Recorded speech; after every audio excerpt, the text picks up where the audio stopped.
Mariana, ¿cómo estás? La que hablamos nosotros, ¿no?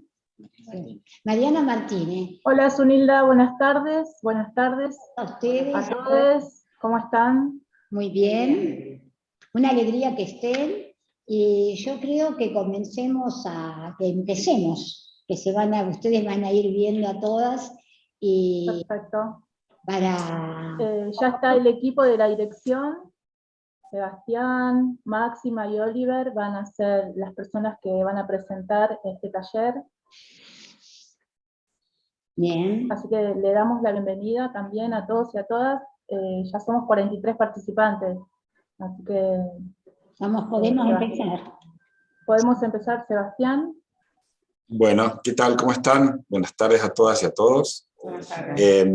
La directora estaba en otra reunión, si no ha podido entrar ahora, va a entrar seguramente para el cierre, para dar el marco un poco más de articulación entre UPCN y la dirección en este primer encuentro. La idea es que sea planteado así, como un primer encuentro, donde Zunilda y el equipo que trabaja con Zunilda nos plantearon la necesidad de trabajar y abordar el tema de la diversidad con todo el país, con todas las referentas del país y referentes. Y ahí está Romina.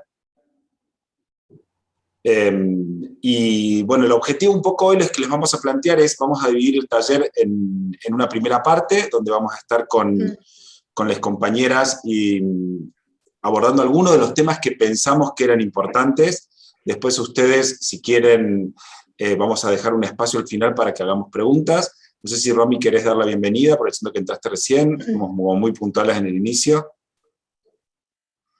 Hola, buenas tardes a todas, todos y todes. ¿Se escucha, no?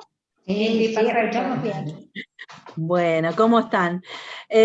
Bueno, un poco como decía Seba, este taller que nos planteó Zunilda y al que nos encantó que poder estar acá compartiendo con ustedes. Quería más que nada felicitarles por esta iniciativa. Me parece que es fundamental para nosotros como ministerio poder estar a disposición de organizaciones como ustedes, que están dispersas en todo el territorio nacional y que tienen tanta llegada y tanta tarea y tanta voluntad de trabajar y de poder acercar estas herramientas a los trabajadores, que están permanentemente escuchando las demandas, las necesidades, y en este marco, bueno, nuestro interés desde el Ministerio es poder aportarles algunas herramientas, quedar a disposición en forma permanente para que podamos trabajar en conjunto, para que podamos en estas nuevas demandas, en estos nuevos logros que vamos construyendo también colectivamente, poder trabajar en conjunto, poder estar con la escucha activa y la respuesta activa hacia los trabajadores y poder ir avanzando en todo lo que nos falta en las conquistas en términos de género y diversidades. Sabemos que las brechas laborales en términos entre mujeres, varones y diversidades son muy amplias y que tenemos que trabajar muy fuertemente, tanto para romper esas brechas, las brechas de acceso al mundo laboral, las brechas salariales, todos los techos, las paredes de cristal que son mucho más amplias para las diversidades, y por eso este encuentro y esta temática que nos plantearon para este taller nos parece que es fundamental en este marco, donde bueno, ahí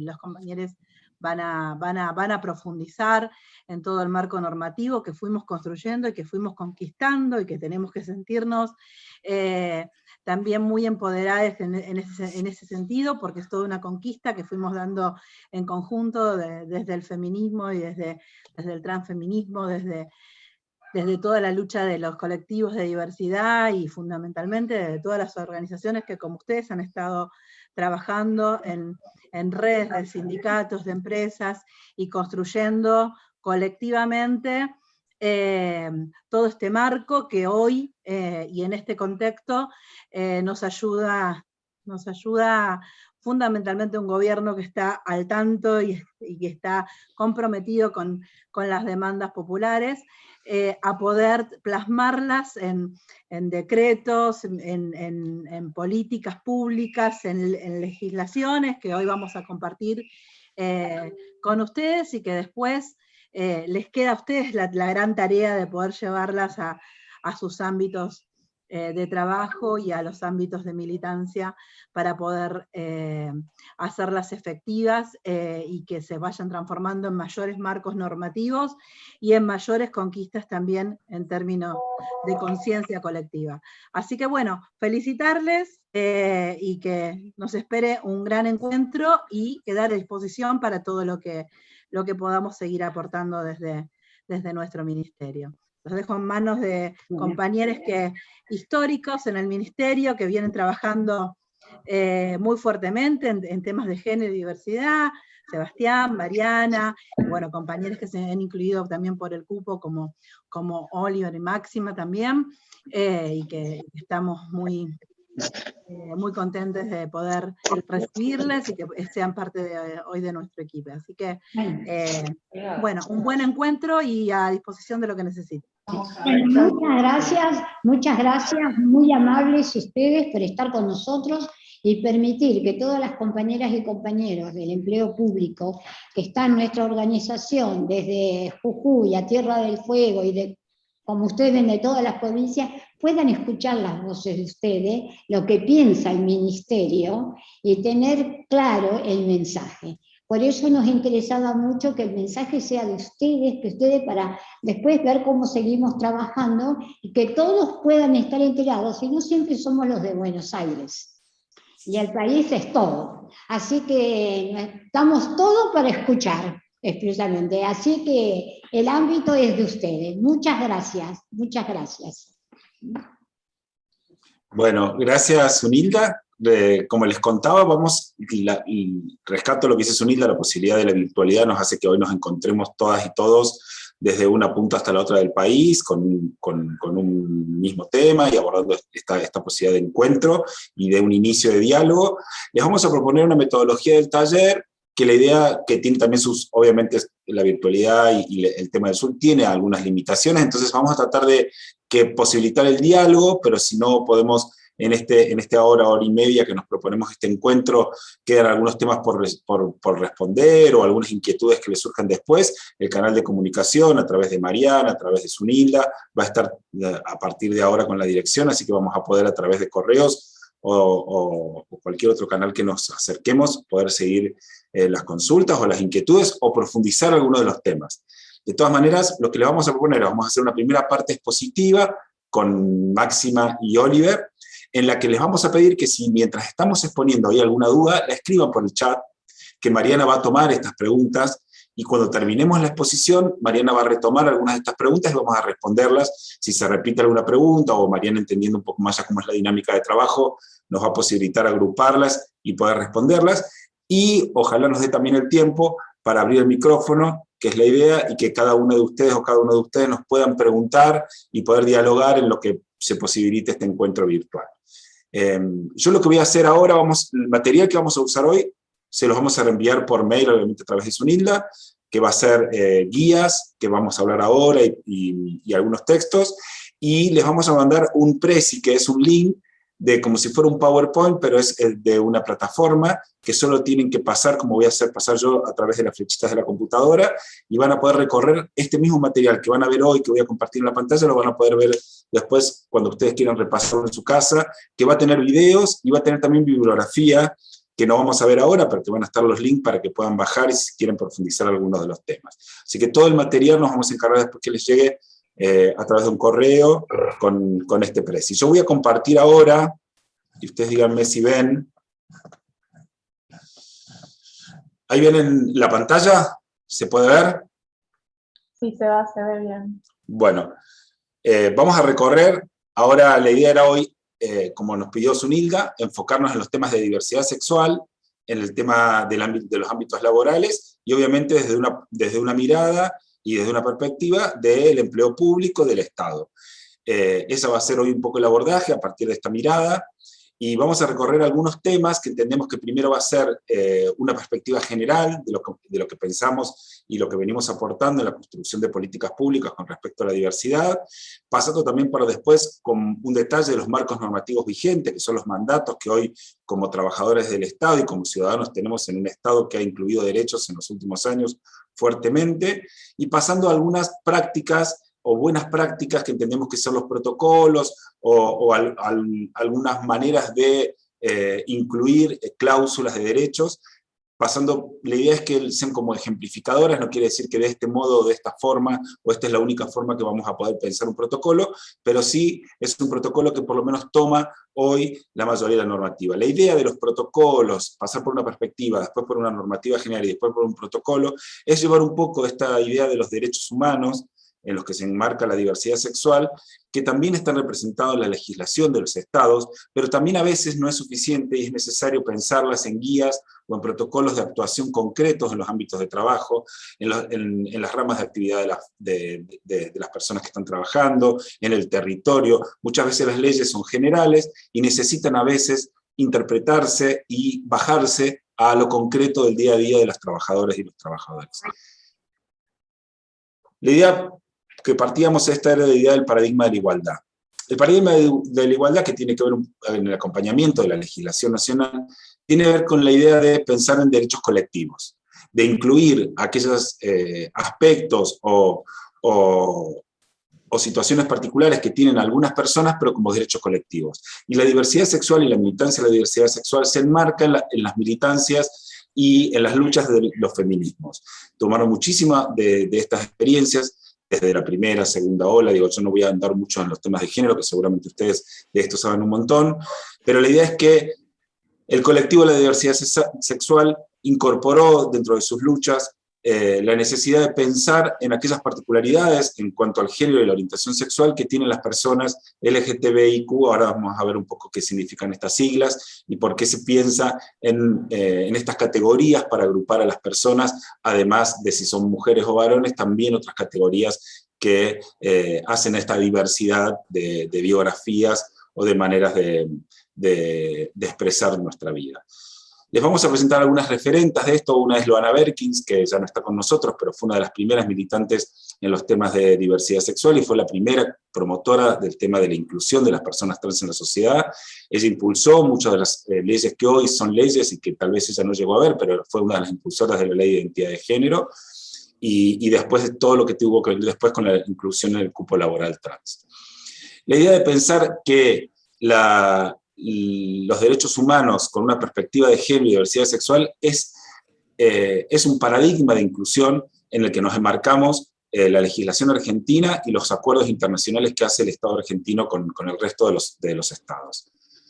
Yo voy a tomar solamente un tema de legislación internacional como para que me parece que es uno de los fundamentales, pero bueno, hay muchísima legislación internacional y acuerdos internacionales respecto a esto, que es el principio de Yogyakarta. Estos acuerdos internacionales, en particular la declaración de Yogyakarta, que se fue a realizar en 2007, fue en el marco de un comisionado de derechos humanos de la ONU, donde participaron muchísimas personas de todas las partes del mundo, hubo argentinos también en esa participación, y ahí hubo una declaración de derechos humanos en relación a la identidad de género y a la diversidad sexual.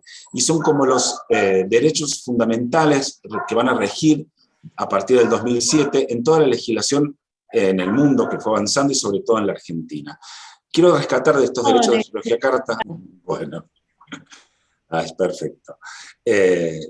Quería rescatar dos artículos, dos principios que tiene 14. El primero, que me parece que tiene que ver con lo que planteábamos como la perspectiva del tema de diversidad sexual y el mundo del trabajo, es el derecho al reconocimiento de la personería jurídica. En el 2007, estos principios de Yogyakarta fueron los primeros en declarar la necesidad de que se reconozca la personería jurídica, o sea, el registro en el Estado y en la administración por parte de las personas que no se identificaban como varones o como mujeres con el documento asignado al nacer, que había una diferencia entre lo que se le asignaba al nacer y su identidad, lo que después devino en la Ley de Identidad de Género en Argentina. Y también el principio 12, que es el derecho al trabajo, porque todo esto, las personas LGTBIQ, las personas de la diversidad sexual, impactan después en la posibilidad de conseguir o mantener un empleo digno, un trabajo que les permita bueno, tener sus vidas y poder vivir. Entonces, estos dos derechos que ya estaban en el 2007 son los que después fueron los principales regidores de los temas de la ley de cupo laboral y identidad de género. Cuando hablábamos de paradigma, de igualdad, también hablamos de lo que normalmente le decimos el patriarcado. El patriarcado, que es un sistema de opresión, donde los varones son los que tienen más derechos y más privilegios, y son los varones los que pueden acceder a mejores empleos y tienen el privilegio de acceder a mayores recursos, y las mujeres y las diversidades son aquellas que frente a esta ponderación de la masculinidad sobre lo que no es ser varón, genera desigualdades. Bueno, este paradigma del patriarcado, cuando hablamos de la perspectiva de diversidad, también lo pensamos como un patriarcado que también valoriza lo heterosexual sobre las diversidades. Lo que decimos siempre es que el patriarcado no solamente valoriza al varón, sino que valoriza la heterosexualidad sobre las diversidades sexuales. Entonces las personas que además de no ser varones, o si son varones pero no son heterosexuales, están en una menor posibilidad o en una mayor desigualdad en cuanto al acceso al trabajo. Y a otros, obviamente, a ser sometidos a discriminación. Entonces, este día de lo que significa el estereotipo, que es el estereotipo de lo que nosotros decimos la heteronorma, que es lo que se espera de las personas. La heteronorma es lo que se da por sentado que todas las personas van a nacer cisexuales y heterosexuales. Cuando digo cisexuales, es la forma en que nombramos a las categorías de las personas, que es lo opuesto, piensen, a las personas trans. Las personas cisexuales son como yo, como muchos de los que estamos acá, no todos, pero son la mayoría de las personas que cuando nacen nos asignan en el DNI un género, varón, mujer. Bueno, después cuando nos identificamos y cuando crecemos, nos identificamos con ese mismo género con el que nos asignaron nacer. Bueno, a eso nosotros llamamos cisexualidad o cisexuales. Transexuales son las personas que cuando se identifican con un género es diferente o distinto al que le asignaron al nacer. Entonces, los estereotipos que hoy rigen en las sociedades actuales es de una heterosexualidad obligatoria, porque parecería que todos deberíamos ser heterosexuales y todos deberíamos ser cisexuales. Y aquellos que salen de esa norma son las personas que son discriminadas. Obviamente lo que decimos es que esto genera desigualdades. Este paradigma y estos estereotipos que se imponen en la sociedad a través de la reproducción cultural, de las instituciones del Estado, pero también instituciones como la familia o instituciones de la educación. Esto es lo que se va imponiendo y reproduciendo cotidianamente. Entonces las personas que se diferencian de este mandato son las que después sufren discriminaciones y son las que tienen menores posibilidades de acceder a los recursos que el resto de las personas. De este estereotipo vamos a abordar tres temas que nos parecían importantes. Uno es el tema, bueno, les voy a pasar un videíto que es de una niña de Salta, y vamos a abordar los tres temas que nos parecen. Vamos a abordar en todo caso los tres temas que nos parecen importantes, que por un lado el tema de las siglas LGTBIQ, que la idea es plantearles la idea de las taxonomías identitarias, que es estas categorías que ordenan o agrupan a las personas que no son heterosexuales y no son cisexuales, que tienen que ver un poco con la relación que hay entre lo que es la orientación sexual y la identidad de género.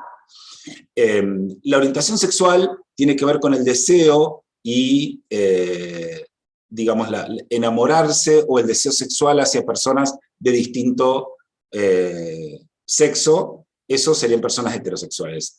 Las otras combinaciones, que pueden ser personas que tengan una orientación y un deseo a personas de su mismo sexo, a su mismo género, o que lo hagan, que pueden ser personas gay o lesbianas, o personas bisexuales que tengan también una orientación a veces heterosexual, pero también a veces gay o lesbianas, son las personas bisexuales. Y las personas transexuales, que puede haber transexuales o varones trans o transexualidades femeninas, son las personas que le asignan al nacer, según una interpretación, que ahora vamos a ver el tema de esa interpretación biológica de lo que se entiende un cuerpo de varón o un cuerpo de mujer, y cuando recorren su vida y van creciendo, su identificación de género es distinta a la asignada a nacer. Esas son las personas transexuales. Esta idea de pensar estas taxonomías, la idea es que no quedarnos, y sobre todo esto como un consejo, sobre todo en lo que es la política pública, muchas veces la política pública necesita de estas categorías para poder pensar en políticas que estén orientadas a un foco o a grupos de personas con mayores necesidades. Cuando hablamos, por ejemplo, de que lo que vamos a ver después, el cupo laboral trans, necesitamos englobar en estas categorías que muchas veces son paraguas, porque no todo lo que está dentro de ese criterio de trans son las mismas o tienen los mismos recorridos o se identifican del mismo modo, pero encontrar un lugar común para pensar una política que las englobe, como puede ser la ley de cupo laboral trans. Pero no quiere decir que las personas tengan ni la misma orientación sexual toda la vida, ni toda la vida sean con la misma identidad de género. Hay que pensar también, y esto es complejizar un poco, que las personas tenemos con mayor o menor cambios, siempre hay alguna posibilidad de cambio a lo largo de la vida. Y esto es pensar que no se nace de una manera y se muere de la misma. Muchas personas tienen algunos recorridos que son transiciones o van experimentando distintas situaciones, y que estas categorías es como una foto de la persona en un momento, pero no quiere decir que por catalogar a todas las personas dentro de la identidad, por ejemplo, gay, toda la vida serían gay. Entonces, pensar que estas taxonomías a veces son demasiado duras, pero también entender que estas taxonomías que son duras son a veces necesarias para la política pública para poder enfocar estos recursos o las medidas para estas poblaciones con mayores necesidades. ¿Qué es el sistema sexo-género? Voy a correr esto porque no puedo. Ahí está.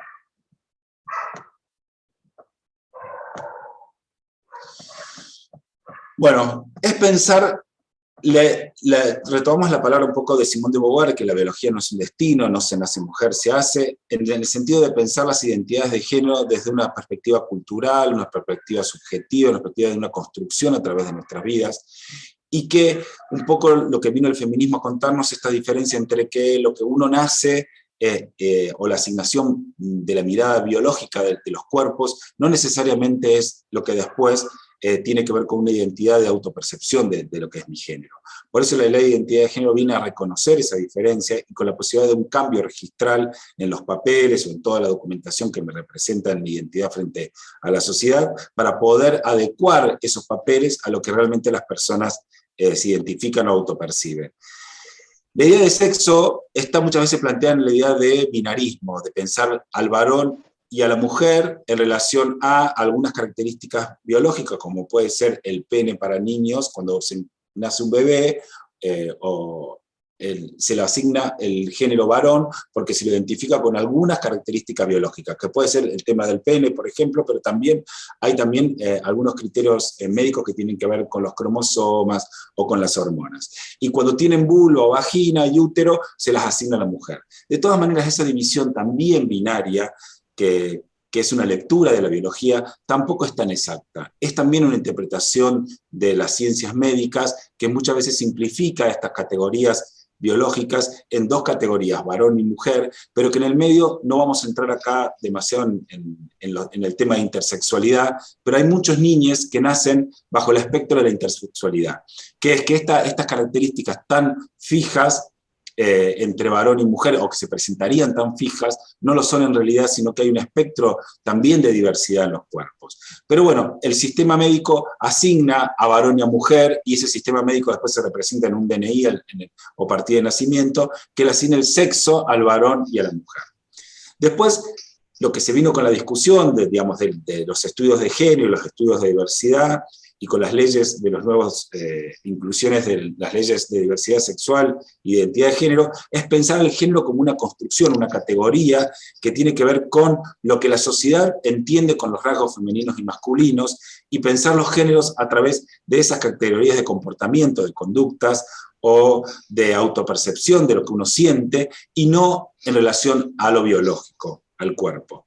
El género también es interpretado muchas veces en esta cosa de varón-mujer, o así lo ha sido todavía todavía en la época de los 90, donde estaban patologizadas las identidades trans, donde las personas se las pensaba con disforia de género. Se nacía con un género, o un sexo, y si se sentían distintos, lo que tenían que hacer era algún tratamiento médico o algún tratamiento que adecuara ese cuerpo. Bueno, hoy se rompe también esa idea de que hay un binarismo en las identidades de género, y estos binarismos son planteados a través también de una diversidad de identidades dentro de este espectro, digamos, de lo que serían las identidades de género. Uno de los temas que después vamos a tomar a los compañeros va a tener que ver con las identidades no binarias, el reconocimiento también en el DNI de las identidades no binarias. Lo que queremos rescatar de esto, la idea de sexo y género diferenciado, es también no caer en pensar que el sexo es el biológico y el género es lo cultural.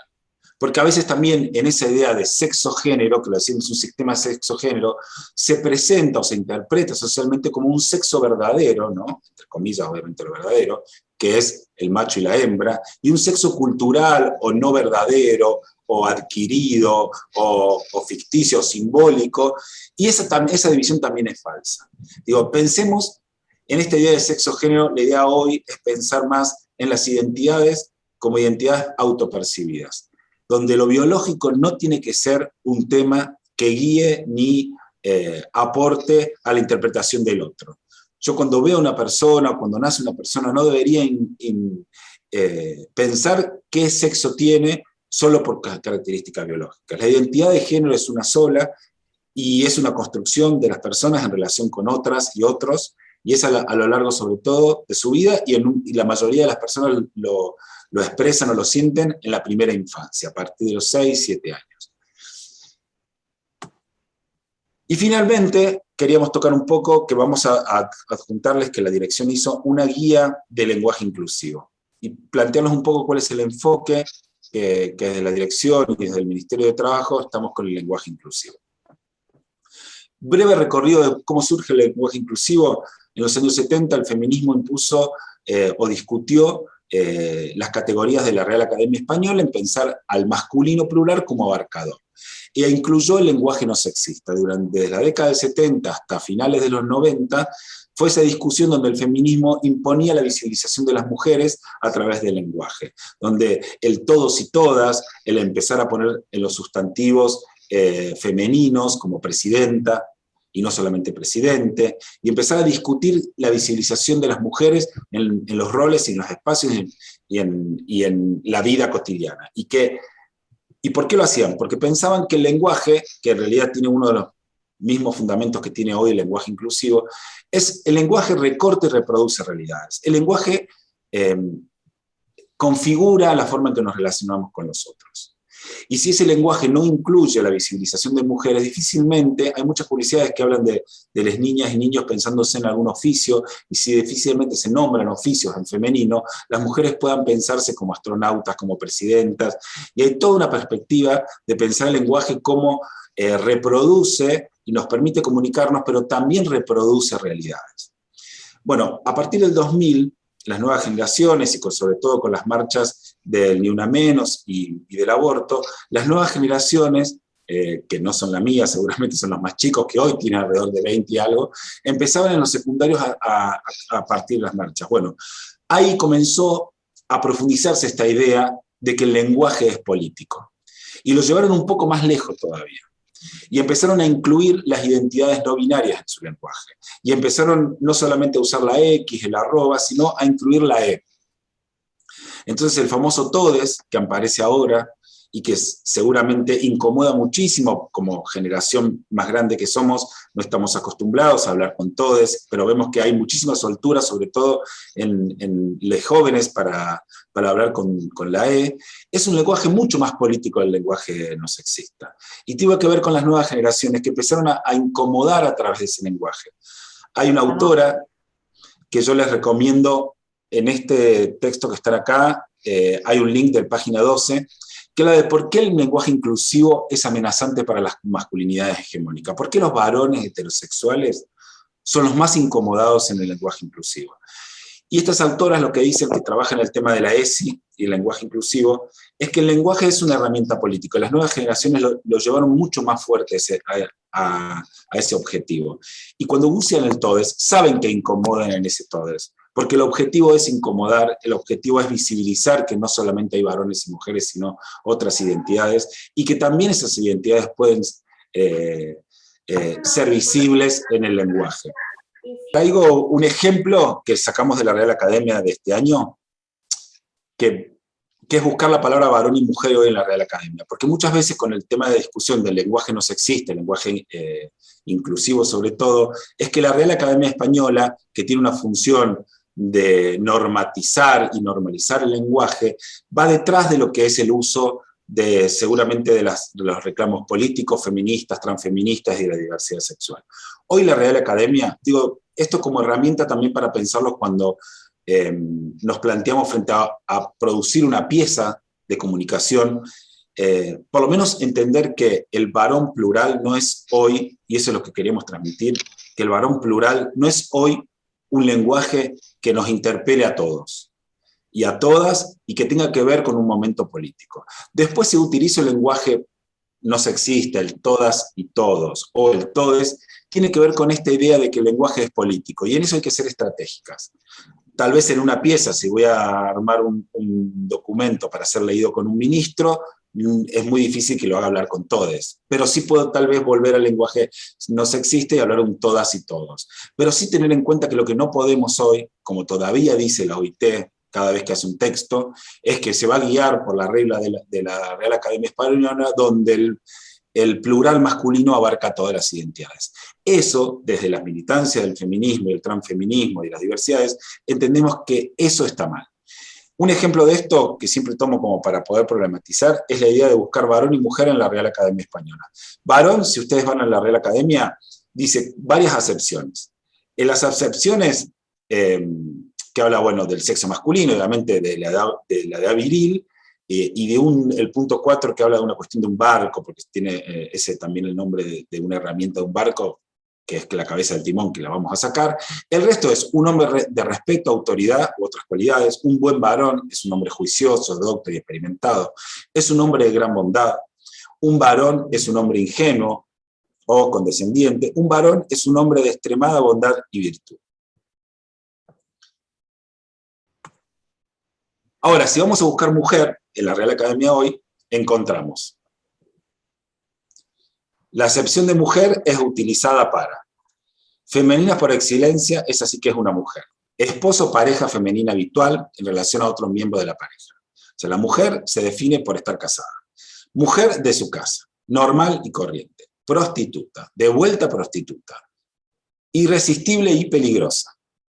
Y como si no fuera poco, sigue, Otra vez prostituta. Valorada exclusivamente por su belleza atractiva sexual. Otra vez prostituta. Digo, que no nos quedaba claro los 4 veces, dijo prostituta. De corto talento de instrucción, de poca habilidad y sin vigor ni resolución, y haber tenido la menstruación por primera vez. Eso es una mujer para la RAE. Miren la diferencia entre lo que es un varón para la RAE y una mujer para la RAE. Cuando decimos que el lenguaje es político, no es solamente político para los jóvenes que hoy hablan con lenguaje inclusivo, o las compañeras feministas que desde los 70 vienen visibilizando el lenguaje no sexista, sino que también es político para la RAE.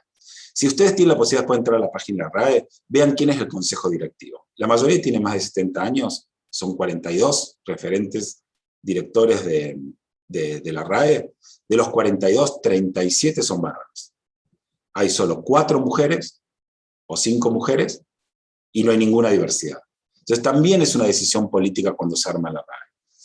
Y buscamos travesti, que hasta el 2019 ni siquiera existía la palabra travesti. Hoy la palabra travesti es persona que generalmente es hombre, que se viste y se caracteriza como alguien de su sexo contrario. No respeta la identidad de género ni siquiera de España, que ya tiene ley de identidad de género. Ni la nuestra ni la de muchos países. Entonces, para que tengan en cuenta por qué cuando fundamentan y nos quieren imponer el lenguaje de la RAE, también es un lenguaje político. Bueno, la idea de la guía que les vamos a alcanzar no es una receta de cómo escribir. En realidad, justamente es lo contrario. Es un abanico de posibilidades para tomar y pensar y discutir este lenguaje masculino plural y ver las opciones de acuerdo a la pieza o la herramienta de comunicación que vamos a hacer, de cómo incluir y poder problematizar por lo menos este masculino plural. Después les paso acá un texto que a mí nos parece que nos gustó, que tiene que ver con esto de la politización. También está el link abajo de página 12, que dice la generación que le canta a las desaparecidas.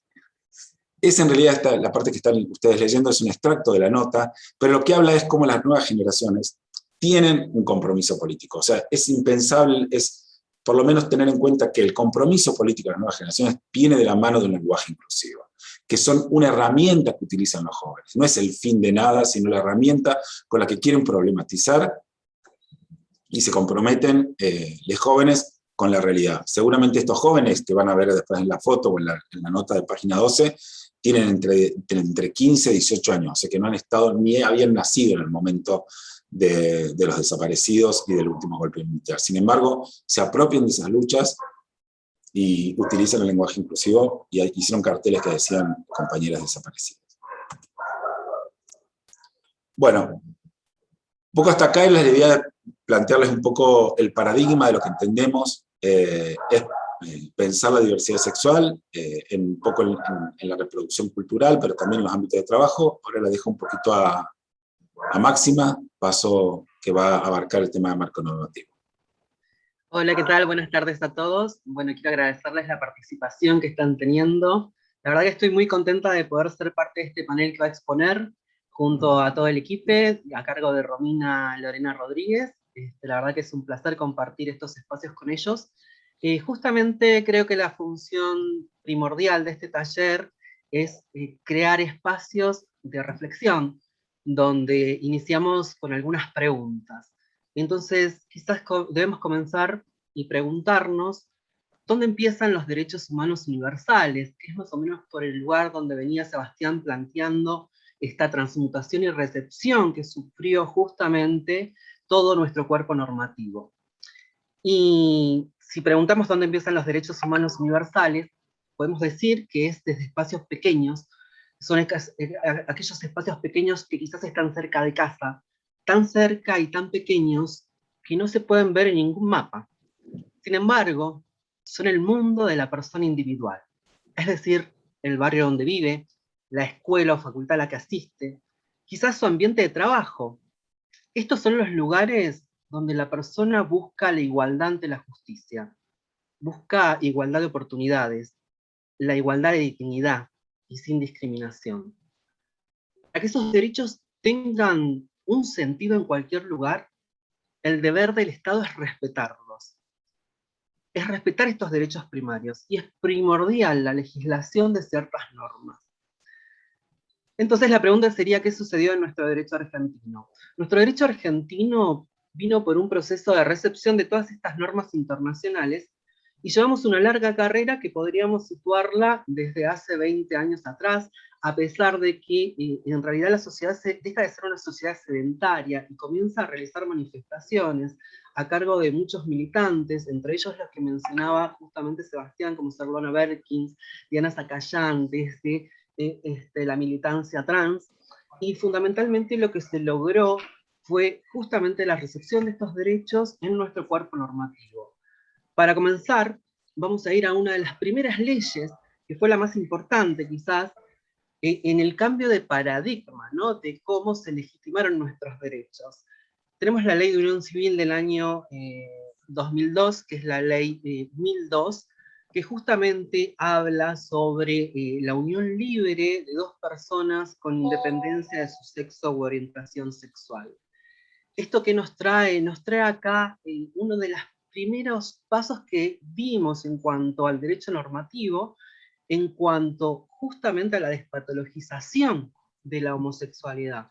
Es decir, se reconocen derechos civiles para las personas homosexuales. Se realizó un registro público de uniones convivenciales, que en realidad son uniones civiles que luego pasarán a ser las uniones convivenciales. Digo, esto también fue extensivo hacia las parejas heterosexuales. Quiero decir que marcamos una tendencia que fue receptada por el derecho y trasladada a otros tipos de uniones. Como bien les decía, es el comienzo de un nuevo modelo de uniones que con el paso del tiempo se vería potenciado y a su vez receptado por otras leyes. La particularidad de esta ley fue que era solamente para el ambiente de la Ciudad Autónoma de Buenos Aires, lo cual otorgaba, ¿sí?, efectos jurídicos que eran, por ejemplo, poder compartir entre la pareja todo lo que vendría a ser el tema de las obras sociales y demás. Luego tenemos la segunda ley, que sería justamente la ley de matrimonio igualitario, que es la ley 26618, que es de julio del año 2010, digo, es importante marcar justamente los momentos en que se promulgaron estas leyes, a raíz de decir cómo el paso del tiempo de a poquito fue receptando todos estos conceptos de las leyes anteriores. Argentina, promulgando la ley de matrimonio igualitario, se convierte en el primer país de Latinoamérica y 10º en el mundo que garantiza estos derechos. Digo, la importancia de justamente de los gobiernos y la manifestación de esta política pública que fue justamente puesta a través de distintos instrumentos en pos de garantizar estos derechos que ya eran derechos universales. ¿Qué es lo que se logra con la ley del matrimonio igualitario? Que aquellos derechos que se habían obtenido solo para la Ciudad Autónoma de Buenos Aires se extendieran para el resto del territorio. Entonces estamos hablando de una federalización de los derechos humanos en cuanto al matrimonio entre personas del mismo sexo. Y además tuvo una característica muy fundamental, que justamente modifica 41 artículos del viejo Código Civil de Vélez. El viejo Código Civil de Vélez, estamos hablando que fue redactado en el año 1868, por lo cual quiere decir que hubo la primera intervención en modificar leyes que son de fondo del derecho argentino. Y lo más importante del matrimonio igualitario es que dio lugar a la constitución de un nuevo modelo de familia. Un nuevo de familia que hoy por hoy es cada vez más visible en la sociedad. Luego de esto tenemos la ley de identidad de género, que fue producto de la recepción de estas dos normas. Como les dije anteriormente, se había despatologizado la homosexualidad, pero no se había llegado a despatologizar las identidades trans. Entonces esta ley permitió justamente eso, ¿sí? Y genera un nuevo concepto donde el factor determinante del género es la autopercepción. Es decir, que se produce el reconocimiento civil de las identidades trans, reconoce la existencia de lo que bien había mencionado Sebastián en todo esto que expuso, que la identidad de género se genera por ahí desde la niñez, y las reconoce a la niñez trans. Y a su vez genera dos mecanismos a los cuales se pueden implementar en el estadio de la niñez trans. Da lugar también a nuevas identidades, como bien lo dijo Sebastián, era la formación y la visibilización en la sociedad de nuevas identidades de género, como son las identidades de género no binarias.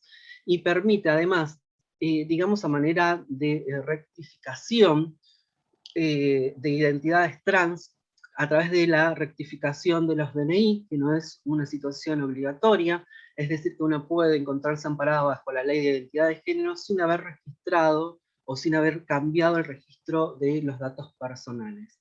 Luego tenemos, ¿sí? Después de la ley de identidad de género, la reforma del Código Civil, que yo les había mencionado antes, que era un código de 1869,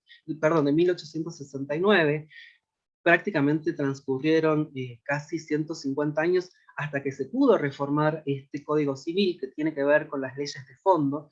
Se cambia el nombre del Código Civil y pasa a ser, a través de la unificación, el Código Civil y Comercial de la Nación. Esto recepta el contenido de todas las leyes que yo les mencioné anteriormente. Es más, una de las fundamentales características es justamente esto de que acepta el uso de un prenombre como parte de una identificación en los DNI, y regula en el capítulo 4 y en el capítulo 5 fundamentalmente los procesos de adecuación corporal que pueden realizar los menores de 18 años, que es un dato totalmente fundamental a los efectos de realmente ser amparados bajo las distintas normativas que establecen las obras sociales al momento de realizarse intervenciones o bien de someterse a tratamientos hormonales en los distintos estadios del desarrollo de la persona. Luego de la reforma del Código Civil tenemos lo que vendría a ser el decreto 721/20, que es un decreto presidencial. Digo, no hay más clara intención de generar políticas activas por parte de un gobierno que con un decreto presidencial, es decir, es una legislación que la crea justamente el mismo presidente, donde se manifiesta la voluntad de estas políticas públicas. Fundamentalmente lo que nos permite el decreto es que destina en el sector público nacional la totalidad del 1% de los cargos para ser ocupados por personas travestis, transexuales y transgénero. pone ciertos límites, es decir, que por ejemplo no va a ser necesaria la terminalidad educativa como un obstáculo para el ingreso y permanencia en estos empleos. En este sentido, lo que está haciendo es justamente tutelar a aquellas personas que no ingresaron por el tema del cupo trans a trabajar en el Estado, sino que ya venían realizando sus funciones con anterioridad. Esto les permite justamente la posibilidad de mantener esos empleos y además exige la posibilidad de capacitarlas para que realmente sea coincidente su capacitación o su grado de idoneidad con el puesto que ocupan. A su vez, crea un registro de anotación voluntaria. Cuando se habla de un registro de anotación voluntaria, tiene que ver fundamentalmente, porque si bien es cierto, no es un requisito indispensable para acceder a una contratación, es necesario que se lo tenga a los solos efectos de poder ser una de las candidatas. En particular, por ejemplo, voy a ser autorreferencial en este sentido. Yo ingresé a trabajar en el Ministerio gracias a justamente el uso del registro. Me pude presentar llenando los datos del registro que está más abajo. Justamente lo ponemos a manera de visibilizar esto. Está bueno, creo que lo podamos compartir entre todos los compañeros para justamente incentivar a las chicas trans y a los hombres trans o no binarios a que participen de este registro, que es lo que se está utilizando en estos momentos para todo lo que tiene que ver con contrataciones desde parte del Estado. Vamos a pasar a la siguiente ley, que vendría a ser justamente la ley, ¿sí?, de cupo trans, 27636 de junio de este año, que es la ley de promoción del acceso al empleo formal para personas travestis, transexuales y transgénero. El nombre es Diana Zacayán Loana Berkins, en memoria de estas dos grandes militantes que participaron de nuestra comunidad. Lo fundamental a lo que aporta esta ley es justamente fortalecer esto del destino del 1% de los cargos, y la idea fundamental es que esto suceda en los ámbitos privados. Es una ley de adhesión, es decir, que no va a ser de implementación directa y en el momento, pero se busca justamente la adhesión de las distintas provincias y de las distintas asociaciones. Lo primero que promueve son las acciones de concientización, brinda incentivos al sector privado, y busca también generar el acceso al crédito para personas trans y no binarias, justamente en la formación de nuevos proyectos que tengan que ver por ahí con cooperativas o comunidades que quieran realmente implementar nuevos proyectos de trabajo. Y lo importante de esta ley es que justamente nos da un dato fundamental al momento del acceso a los empleos, y es decir, que no se van a tener en cuenta los antecedentes penales y contravencionales que pueden llegar a tener algunas personas trans, que esto es producto justamente del nivel de vulnerabilidad en el que estábamos antes de la creación de estas leyes, y situaciones de marginalidad en las cuales algunas compañeras han recaído en el tema de la venta de estupefacientes y han generado contravenciones. Las contravenciones, no sé si ustedes recuerdan, en las distintas provincias se regían cada una de las municipalidades a través de distintas contravenciones que eran elaboradas justamente por los destacamentos policiales. Esto justamente atentaba con el tema del ejercicio de la prostitución en los distintos ambientes, lo cual generaba una contravención, y muchas de las chicas que ejercían la prostitución en el pasado, hoy por hoy cuentan con contravenciones y con antecedentes penales. Entonces, esta ley lo que promueve es que esa situación no se va a tener en cuenta al momento de la contratación, cuando esto no esté referido directamente con el tipo de empleo que van a realizar. Hablo de faltas graves, de faltas menores, perdón, no estoy refiriéndome a faltas graves en el ámbito penal. Parte de estos incentivos que se tienen es la siguiente ley de la que vamos a hablar, que es la ley de impuesto a las ganancias, que es la ley 27666 de julio del año 2021. Está bueno recordar también la cantidad de leyes que se han creado en este último tiempo, ¿no? Estamos hablando de alrededor de 5 leyes que están referidas justamente a todo el colectivo. La ley de impuesto a las ganancias tiene que ver con el impuesto a las ganancias de las empresas, es decir, que el monto fijo se va a incrementar según quien lo perciba. Esto quiere decir que va a haber una reducción del 40% en el caso de que el puesto sea ocupado por una mujer cisgénero, o el 60% en el caso de que se trate de una persona del colectivo trans, travesti o no binario, haya o no rectificado sus datos registrales. Esto lo que propone principalmente, y lo más loable, es que trata de reducir la brecha de género en los puestos jerárquicos, donde se pretende romper justamente el techo de cristal, que hace que la participación de mujeres y personas trans en estos puestos directivos sea justamente inferior al 30%. Luego tenemos la promulgación del DNI no binario, que también fue a través de un decreto presidencial, que el número es el 476 del año 2021, de julio. Esto convierte a Argentina en el primer país de Latinoamérica. Debemos destacar que solo existen 6 países más en el mundo que adhirieron a esta normativa.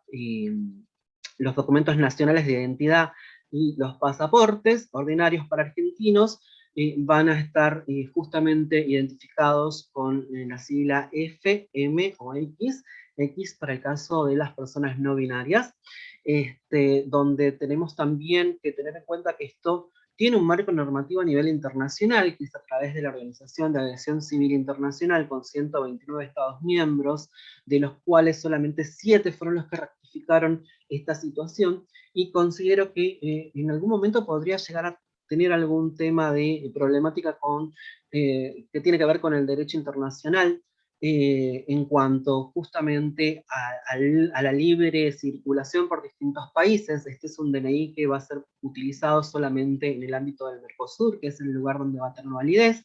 Sin embargo, está bueno que las personas trans tengamos mayor información en cuanto a los viajes que realicemos al exterior, porque hay países que no van a permitir el ingreso debido a la X en la identificación del género. Me he salteado en estos momentos, acabo de ver el tema del queer sin género, así que vamos a retomar esta parte, que también es a través de una resolución del 286 del año 2021, esto fue realizado en junio, tiene que ver con el Código Único de Identificación Laboral de las Personas, el cual se modifica ampliándose a distintos números, que son el 20, el 23, 24, 27, el cual en las personas que van a nacer después de este decreto van a ser asignados de manera aleatoria. Sin embargo, para aquellas personas que ya se habían manifestado encontrarse amparadas bajo la Ley de Identidad de Género, van a poder solicitar justamente un nuevo módulo. La modificación del CUIL repercute en el Código de Identificación Tributaria, que es el CUIT, así que también se van a realizar nuevas rectificaciones en cuanto a eso. Esto era como para más o menos darles una ejemplificación de cómo se receptaron todos estos derechos humanos en lo que sería nuestro cuerpo normativo. Bueno, espero que les haya servido y le voy a dar paso justamente a mi compañero, a Oliver, para seguir con la presentación de estas temáticas. Hola, ¿qué tal? ¿Cómo están? Bueno, yo vengo a retomar un poco lo que nombró Sebas al principio, que es hablar sobre por qué nos parece importante la existencia de los protocolos, que como decía Sebas antes, muchas veces, por más que existan diferentes legislaciones, al ser estas tan amplias es necesario bajarlas un poco a tierra a ambientes específicamente laborales en este caso. Hace tiempo que venimos trabajando en este protocolo específico para garantizar el libre desarrollo de las identidades de género para personas trans y no binarias en ámbitos laborales. El protocolo este está sustentado en los diferentes instrumentos legales que vino nombrando Máxima, así también como en los principios de Yogyakarta que nombró Sebas antes, y tiene por objetivo el estandarizar los pasos a seguir para garantizar justamente el libre desarrollo de las personas trans en ámbitos laborales. Este protocolo se viene trabajando hace varios años en el marco de la red de sindicatos y empresas por la diversidad sexual, en conjunto con el Ministerio de Trabajo y el Ministerio de la Mujer, Género y Diversidad, y aspira a promover un cambio en la cultura para favorecer la inclusión real de las personas trans y no binarias. Me pasa Sebas Borges de...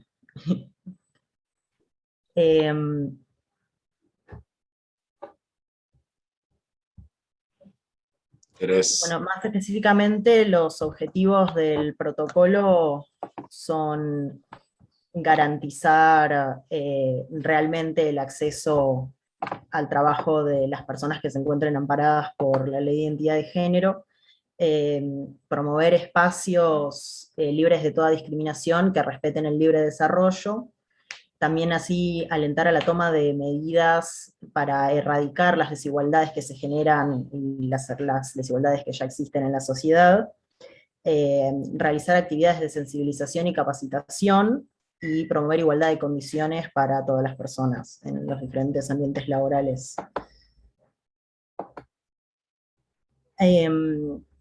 Algo que nos parece importante destacar es que dentro de este protocolo utilizamos la definición de salud integral, que la entendemos no solamente como la ausencia de afecciones y enfermedades, sino como un completo estado de bienestar físico, mental y social, y que de este concepto se desprenden luego lo que es el concepto del trato digno, que está explícito ya en la Ley de Identidad de Género, y a su vez de esto se desprende la forma en la que recomendamos el otorgamiento de licencias, principalmente para adecuaciones corporales de las personas trans.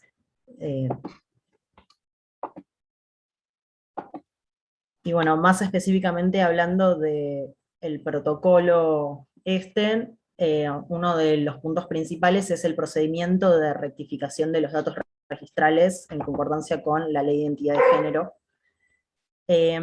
que como bien nombraba Máxima hace un rato hablando de la ley, esta permite que las personas que manifiesten encontrarse amparadas por la Ley de Identidad de Género puedan rectificar sus datos registrales, esto siendo el nombre de pila y la imagen, pero como bien dice la ley, no es necesario hacer una rectificación registral para poder acceder al trato digno, que sería justamente ser llamado por el nombre de pila elegido en los diferentes ambientes, como serían los ambientes laborales. Entonces en el protocolo especificamos cómo es el procedimiento en el caso tanto de que las personas hayan rectificado sus datos mediante el RENAPER o no, en caso en el cual se debería tratar a la persona de todas formas por su nombre de pila elegido, y se procede a hacer una encriptación de los datos, en caso de principalmente los documentos, como sería en el contrato y demás, donde se procede a especificar una combinación de las iniciales del nombre que figura en el documento con el nombre elegido. Pero en todos los casos en que la persona deba ser llamada en público, o como sean etiquetas con nombre, o mails, o etcétera, deberá estar únicamente el nombre de pila elegido. Bueno, otro de los puntos de lo que nombraba antes del protocolo son las licencias, para las cuales se tendrá en cuenta la definición de salud integral, de la que estábamos hablando hace un rato, y para determinar estas se utilizará el tiempo estimado de reposo expedido por el profesional a cargo. De esta forma logramos que las licencias puedan darse en un ambiente despatologizante. Otro de los puntos que tratamos en el protocolo es la vestimenta, donde se recomienda que en los ambientes laborales donde haya uniformes, estos sean no sexistas, y que exista una amplia variedad para que las personas puedan elegir libremente con qué uniformes se sentirían más cómodos. Y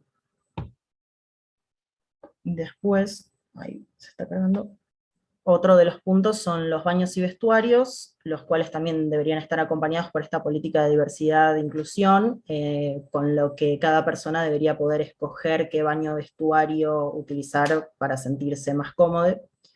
Y a su vez el protocolo fomenta campañas de concientización y formación para generar ambientes respetuosos e inclusivos dentro de los ambientes laborales.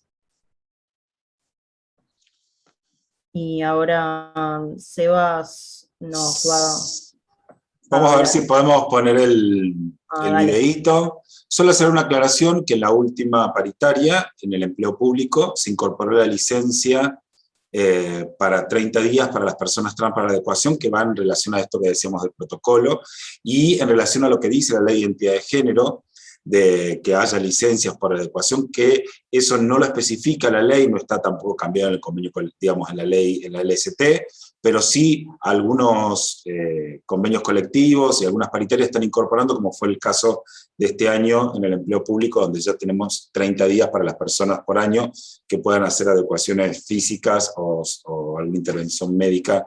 Y no es patologizante, no es una licencia médica, sino es un derecho a la salud integral. Me parece que lo rescatable, además de la cantidad de días, que me parece que 30 días se ha logrado un número muy importante, es además que no está patologizada esa incorporación, sino que es un derecho dentro de un marco de la identidad y no de una patología o una situación médica. Quería ver si podemos ahora ver el videito, que creo que solucionó el tema. Ustedes díganme si lo escuchan. Tiziana no siempre fue Tiziana. ¿Sí se escucha? Yo cuando tenía 8 años quería ser nena. Y yo era tímida, muy tímida. Tímido, en esos tiempos. A los 6 años se me plantó un día y me dice, mamá, yo soy gay. Le dije, ¿vos sabés lo que significa ser gay? No. Y entonces traté de explicarle. Ella me miró así como que, no, mamá, eso no. A los 8 años, Tiziana se armó de valor para contarle a sus padres cómo se sentía. Íbamos en el auto con el papá, íbamos los 3 solos. Y me dice, yo tengo un sueño. Yo tengo ese sueño todas las noches. Que cuando yo me despierto, soy una nena, me veo en el espejo y soy una nena. Yo quiero ser una nena. Mi mamá me dijo, bueno, me miró con cara de, a mí no me importa si soy nena o varón, o unicornio, pero siempre te voy a amar. Pero por dentro tenía miedo. Miedo porque siempre en las noticias a las personas trans se la asocia con policiales, o que se la encontró muerta, o que la golpearon. Al padre de Tiziana le llevó más tiempo aceptar que tenía una hija trans. Sentí escalofrío cuando me habló y me dijo que se sentía nena, porque a mí me criaron que los hombres no lloran. Me dije a mí mismo, ¿qué estoy haciendo? ¿Por qué le voy a negar el amor a mi hija? ¿Por qué me voy a poner del otro lado, como rechazándola, negándola, no ayudándola a que ella sea quien quiere ser y se construya como ella quiere construirse?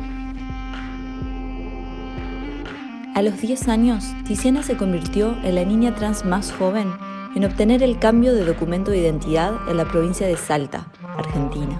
Ahora, su DNI refleja su verdadera identidad de género.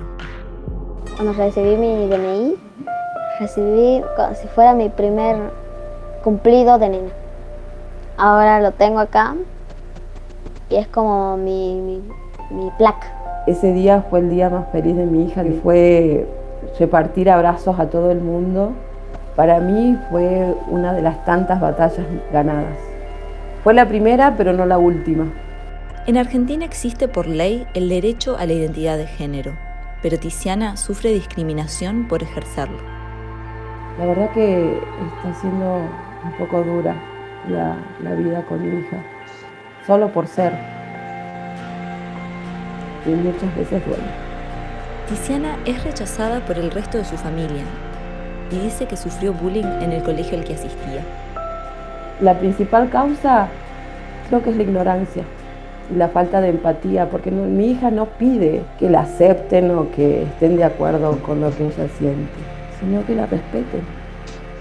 A algunas personas sí deben ser que me dicen que no les gusta mi aspecto. Y bueno, es su problema. Según los padres de Tiziana, la infancia trans es invisible para muchas personas, y eso es un problema. Aunque lo quieran invisibilizar, lo quieran negar, los niños y las niñas trans existen y van a existir y cada vez se van a animar más a contarle a sus papás. Nosotros tenemos que escucharlos y protegerlos. Antes Tiziana era una personita triste, que odiaba cortarse el pelo. Y ahora es una nena plena, es una nena feliz. Las personas trans siempre están asociadas con hechos policiales y no es así, y eso es lo que yo voy a cambiar con mi hija. Mi hija se va a morir de vieja, feliz. Ser gay, lesbiana, trans, para mí es muy normal. Es ser libre.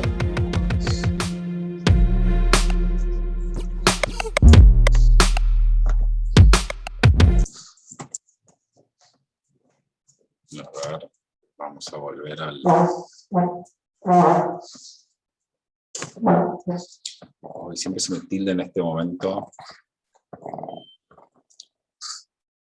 A ver, vamos a sacar esto de acá. Ahí vamos. Ahora sí. Bueno, para ver un poco el videíto de Tiziana. Y lo último que queríamos aportar antes de abrir el micrófono para ver si tienen alguna consulta o alguna reflexión, lo que quieran contarnos, era un poco las buenas prácticas en relación a ver a una experiencia. Esta semana, justo es la semana de la lactancia, por lo general usamos este ejemplo, ya lo hemos usado en otros talleres, pero más sentido tiene aún justo esta semana que ha estado bastante en las redes y se ha conmemorado esta fecha de la semana de la lactancia. Lo que queríamos contar con esta buena práctica es que muchas veces los derechos que se adquieren para las trabajadoras y para los trabajadores, y sobre todo en este ejemplo concreto del tema de la lactancia, es que al no tener en cuenta esta perspectiva de diversidad, dejamos afuera o lo que hacemos es que impedimos que algunos trabajadoras y trabajadores puedan gozar de estos mismos avances. El ejemplo concreto lo pensamos en la idea, piensen de un varón trans que gesta y es papá. El ejemplo de lactancia que les voy a contar es el que está hoy colgado en el Ministerio de Salud y que tiene que ver con el derecho a los tiempos y permisos para lactar que figuran en el convenio, en la ley de contrato de trabajo. Algunas recomendaciones en cuanto sobre todo al lenguaje, no solamente el lenguaje inclusivo, sino a cómo el lenguaje también, y más en normas y en cláusulas o en cualquier norma escrita que avance en derechos, si pensamos que el modelo de familia o el modelo de persona que está detrás de ese derecho, el que va a acceder a ese derecho, es una familia heterosexual, de un varón, una mujer, cisexuales y heterosexuales, el derecho se redacta en ese sentido, y muchas veces quedan afuera estas otras identidades o estas otras familias que también existen y que tienen las mismas oportunidades de acceder a ese mismo derecho. Por eso la idea es no usar algunos términos, algunas características que por lo general se están usando, que es cuando se presupone esto, es la licencia, por ejemplo, por nacimiento, y no hablar de licencia solo de maternidad o paternidad. Pensar que cuando uno nombra una licencia por nacimiento, da a entender que la licencia es para el trabajador o la trabajadora, no importa si es madre o padre, o si es heterosexual o cisexual. También pensar en nombrar a las personas gestantes y no gestantes como roles de cuidados de los menores, y no al papá o a la mamá, o a la maternidad o a la paternidad. O en el caso hablar de trabajos masculinizados y feminizados, que son por ahí las características de muchos de los trabajos, y no de trabajos para varones o trabajos de varones o de mujeres. También hablar de igualdad entre varones y mujeres, que por lo general las normas de género están en esa redacción, y también incluir a las disidencias en esos textos. Un ejemplo concreto para llevar esto, que un poco ahí lo dijimos de manera suelta, para que se entienda cómo funciona en una normativa o en inclusión de un derecho como la lactancia, es esto que les decía. Voy a sacar. Acá está el link del Ministerio de Salud, que habla de crecer con salud, la lactancia, y lo que figura hoy en la ley de contrato de trabajo con los permisos. Lo que está en amarillo es lo que figura hoy en la LST. Dice, si tenés que volver a trabajar o separarte por alguna razón de tu hijo, podés sacarte la leche y conservarla para que otra persona se la dé a tu bebé en tu ausencia. Los innumerables beneficios de lactancia materna para tu bebé y para vos no son un privilegio, sino un derecho, un respaldo por la ley. Toda trabajadora, y esta cita de la norma, toda trabajadora madre de lactante podrá disponer de 2 descansos de media hora para amamantar a su hijo en el transcurso de la jornada de trabajo, y por un periodo no superior a un año posterior a la fecha de nacimiento, salvo que por razones médicas es necesario que la madre amamante a su hijo por un lapso más prolongado. Así hoy está redactada la ley. Piensen qué le pasaría a un varón trans que tiene que amamantar. O en el caso que conocemos de una pareja de lesbiana, que una de las mamás es la que gesta, y la otra por decisión decide ser la que va a lactar. Hoy a través de hormonizaciones, una mujer puede generar leche y poder dar el pecho a su hija sin haberlo gestado. Y es un acceso muy fácil a médico que hoy se puede lograr. Bueno, nos pasó y conozco casos de una pareja sobre todo de lesbianas y un varón trans que no podían acceder al derecho porque si están en una empresa privada, muchas veces la excusa para no dar derechos es atarse a la norma, atarse a la palabra escrita. Y esa palabra escrita, si no es reinterpretada o pensada o incluida a estas otras identidades, muchas veces sirve de fundamento para la exclusión de estos derechos. Piensen qué pasaría si esta misma norma hubiera sido escrita de esta manera. Lactancia y regreso al trabajo, ¿no? Pensándolo sin discriminación, y sobre todo, digo, y hoy es que ha circulado bastante, yo les recomiendo lo que publicó el Ministerio de Género de la Nación en tema de lactancia. Todas las publicaciones, que hay 2 videos en sus redes, ninguna habla de lactancia materna, habla de lactancia nada más. Me parece que es un buen ejemplo. Después otros ministerios o mucha de la información que está circulando siempre habla de lactancia materna. Y a veces, con solo decir lactancia es suficiente, porque lo que importa ahí es el rol, es que la persona está lactando, está dando leche a un niño. Y no necesariamente tenemos que hablar de maternidad en la lactancia, porque de esa manera no excluimos a aquellos que son papás que pueden dar la leche. O a una madre lesbiana que no gestó y que quiere acceder a los permisos para lactar. Nos pasó de esta pareja de lesbianas que tuvo que recurrir a la justicia para poder dar la teta a su hijo, porque como no había gestado y no tenían la partida de nacimiento, que ella era la que lo había parido, el trabajo no le quería dar el derecho de permiso de 2 horas para poder dar leche. Y todo el trabajo de hormonización que hizo durante todos los meses de embarazo mientras su pareja estaba gestando, lo perdió porque no pudo sostener, al no poder dar la teta, se perdió la posibilidad de darle la leche a su hija. Cuando llegó el recurso legal, obviamente ya, como siempre los tiempos de la justicia no son los más adecuados ni los más urgentes en relación a estos derechos, perdió la posibilidad de darle la teta a su hija. Entonces, piensen si la misma norma hubiera sido redactada de la siguiente manera.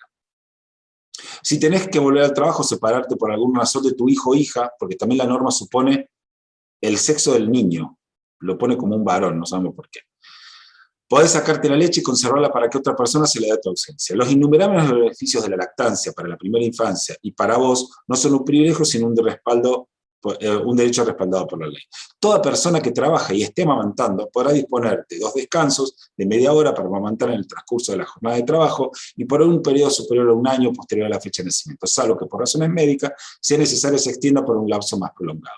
La misma ley, pensando en que detrás puede haber personas que no solo son mujeres heterosexuales y que gestan, con algunos cambios de algunos sustantivos y ponerlos como persona y no mamá, o poner hijo o hija y no suponer el género del niño, o decir que estás en un proceso de amamantamiento y no decir que sos una mamá que está dando la teta, digamos. A veces poner explícitamente el género del trabajador modelo o tipo, en esto que decíamos de la heterosexualidad obligatoria, deja muchas veces a trabajadores y a trabajadores que son de la disidencia y que pertenecen a estas identidades que no son la norma, lo esperado, la heterosexualidad obligatoria, fuera de estos derechos.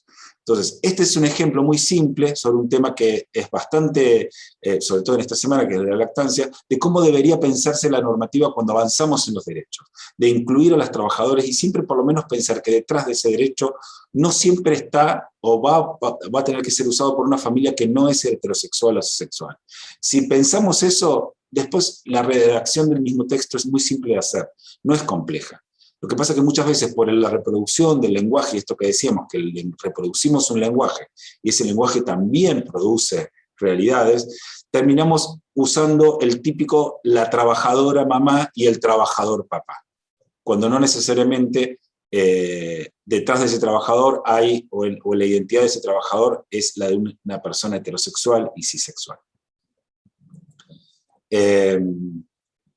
Después, un poco era como para contarles una buena práctica en relación a esto, y darles, ahí va a haber bibliografía, que además de la guía que no está subida a la página del Ministerio todavía, por eso se la vamos a mandar por mail, van a encontrar este globito que tiene los links con dos materiales del Ministerio de Trabajo, que a lo mejor ya los conocen, que es una guía de diversidad, y otra que es un cuadernillo de formación sindical, que fue hecho hasta el 2015, y les vamos a dar 3 links de otros materiales, que son cuadernillos hechos por organismos internacionales, que es uno de diversidad sexual y género en cuestión sindical, que está hecho por la Secretaría Confederal de las Mujeres en Igualdad en España.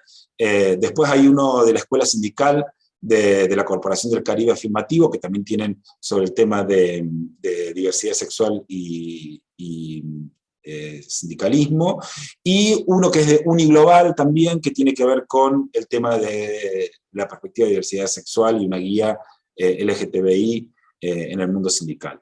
Después, más abajo, todos los links de las normativas que nombró Máxima están ahí para el boletín oficial, para que puedan acceder y les sirva de lectura o fundamento para hacer algún documento. Y un poquito era eso como para contarles un material de bibliografía de apoyo para que los que quieran profundizar o trabajar alguno de los temas. Bueno, la idea ahora, si Mariana va a decirme si hay alguna consulta que surgió después. No, consultas en el chat no, pero podemos abrir el micrófono por si alguna compañera, algún compañero quiere hacer alguna pregunta, alguna consulta. Estamos a disposición. Sunilda, ¿hacemos algo?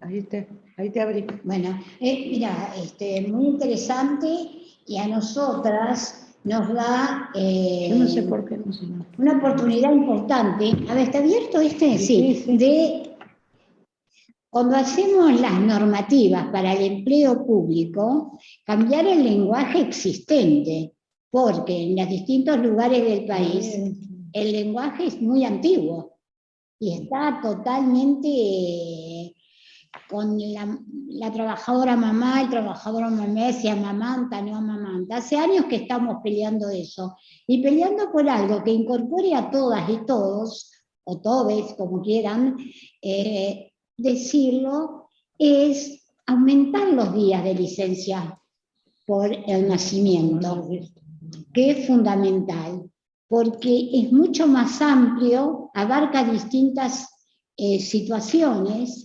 tanto para todos los que tienen niños.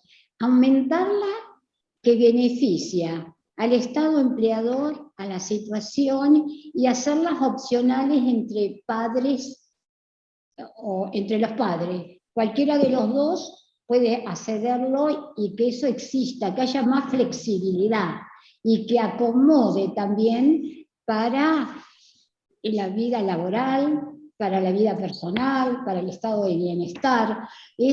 Nosotros creemos que está todo muy restringido, y hace años que estamos peleándolo en todo el país, y conseguimos algunos cambios, pero muy pocos, y en algún lado ahí existe eso de no hacer opcional, porque también entrar a pensar que los hijos son de ambos, del gestante y del no gestante.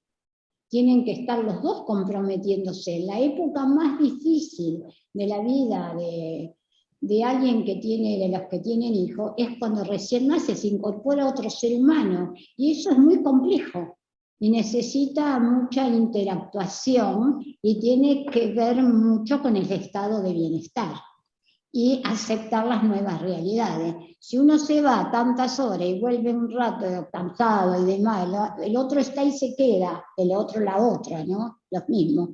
Creo que eso habría que ampliarlo mucho más, e incorporar a todos y todas en una misma, que no sean diferenciadas. Eso lo hemos peleado siempre, y hasta ahora, hace años, y de a poco, porque nuestro país es muy restrictivo.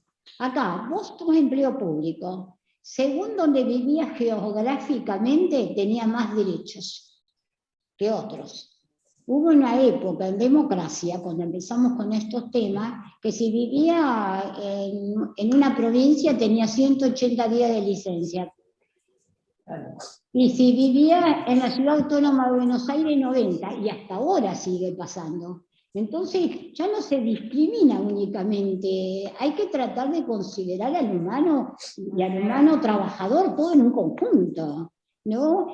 Ampliar un poco, eso es lo que queremos hacer nosotros y que tratamos, lo damos como idea. En algunas provincias hemos logrado, en otras seguimos teniendo leyes antiquísimas antes del proceso y no te cuento. O sea que esto acelera procesos de integración y de beneficios para todas y todos, para todos, como dicen. Creo que es muy interesante de volver nosotros a, que seguimos, porque no terminamos con este tema, provincia por provincia. El tema de las trabajadoras y los trabajadores que tienen hijos es malísimo en nuestro país. No es bueno. Y no únicamente para todos. Y eso nos da una idea ahora de poder... Nosotros teníamos la idea de empezarlo, pero cuesta mucho el cambio. Por eso creo que esto nos va a facilitar a tener más amplitud de criterio, de verlo de otra manera, de poder pensar más en el ser humano, como ser humano, como otro, no como algo aparte o diferente o según la circunstancia. A mí me interesó muchísimo y siempre lo hemos visto. Nosotros hemos tratado de poner en algunos convenios los que hay, porque no tenemos convenio en todas las provincias. En todas las provincias no hay convenio, no quieren hacer convenios. Fíjate vos, no es que quiera ser negativa, pero es la realidad. No quieren cambiar. La provincia de Buenos Aires sigue teniendo 90 días de licencia por maternidad. ¿O no, Valeria?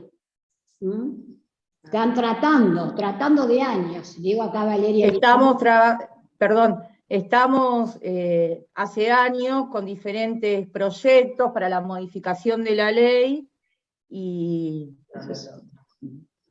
van cayendo. Ahora hay uno que está en la Cámara de Diputados y estamos esperando poniéndole fuerza a ver si puede llegar a salir, pero estamos muy atrasados en ese tema de las licencias por nacimiento. O sea que lo que me pienso yo, poder integrar a todos, no que tenga uno y tenga el otro, integremos a todos, con los nuevos todos.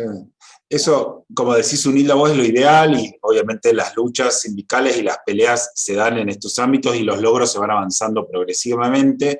Nuestra perspectiva de diversidad lo que dice que en ese proceso, que ojalá en algún momento tengan los mismos días, no importa el género, es que todavía uno está discutiendo con un sistema machista, patriarcal, es que cuando todavía se diferencien, porque hoy todavía hay, por lo menos en la ley de convenio de trabajo, son 2 días para el varón y para la mujer es una diferencia abismal.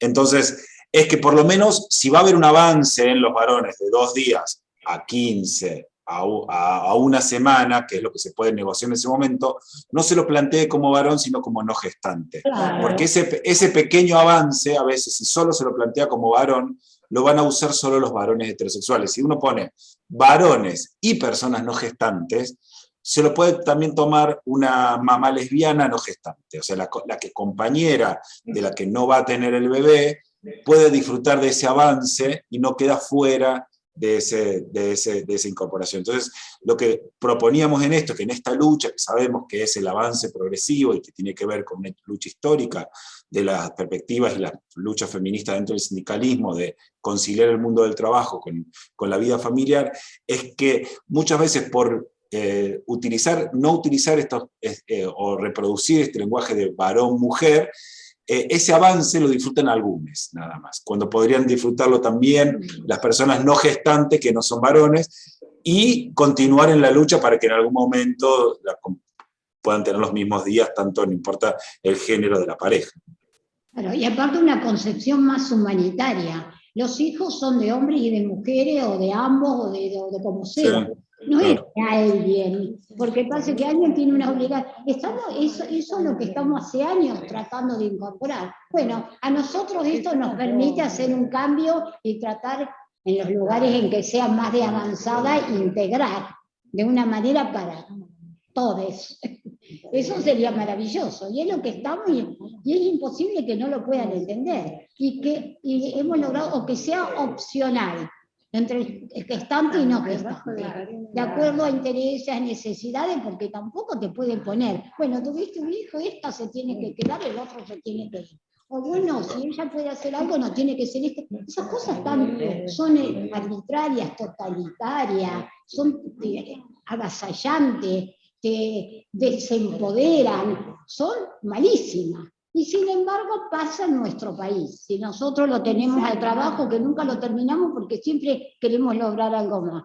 Vamos a ver ahora si vamos a lograr. No, pero muy bueno, muy amplio, y abre a muchos en la cabeza, les hace ver la manera más integral lo que es la vida de los humanos y las humanas, de nosotras y de nosotros, de todos, como somos, y que todos tenemos los mismos problemas, y que todos somos perjudicados, y no podemos andar sectorizando este o este otro, porque entonces en el mismo lugar después tenemos el problema, pues ya, ¿por qué a este sí y a nosotros no? ¿Viste esa cosa de los humanos que siempre andamos pensando y viendo? Es muy interesante, y creo que a nosotros nos posibilita y nos fortalece en esta propuesta que hace años que la estamos trabajando. Comenzamos cuando nos enteramos que cada lugar era diferente. Según donde te toca vivir, somos el mismo país. Muy bueno, y bueno, vamos a interactuar con ustedes para poder discutir y ver cómo lo podemos incorporar de una manera amplia e integrada.